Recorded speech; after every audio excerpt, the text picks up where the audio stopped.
पायल, जरा पाणी दे ग, असं आईवडिलांनी मुलीला सांगितलं, पण आतून काही प्रतिसाद आला नाही. म्हणून आईवडिलांनी खिडकीतून बघताच त्यांच्या पायाखालची जमीनच सरकली.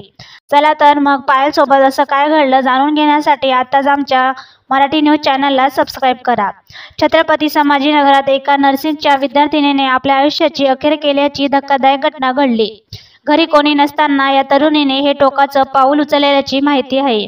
या घटनेने तिच्या कुटुंबाला मोठा धक्का बसला आहे. मिळालेल्या माहितीवरून पायल सुधाकर गोतीस, वय वर्ष 20, राहणार रमाईनगर, खंडाळा, वैजापूर असे मृत विद्यार्थिनीचे नाव आहे.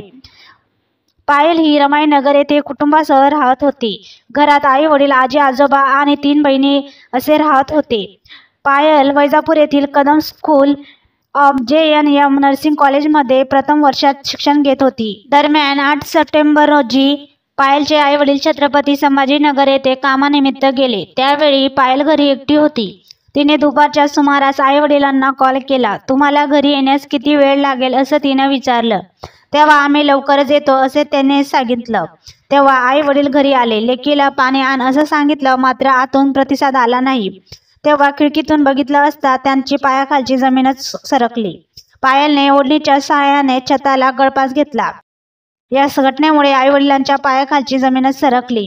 नातेवाईकांच्या मदतीने तिला खाली उतरवून वैजापूर येथील उपजिल्हा रुग्णालयात दाखल करण्यात आले. यावेळी डॉक्टरांनी तिला तपासून मृत घोषित केले. पायलच्या मृतदेहाच्या तपासणीनंतर खंडाळा येथील स्मशानभूमीत तिच्यावर अंत्यसंस्कार करण्यात आले. या घटनेमुळे पायलच्या कुटुंबावर दुःखाचा डोंगर कोसळला आहे. दरम्यान कायम आनंदी राहणाऱ्या पायलने आत्महत्या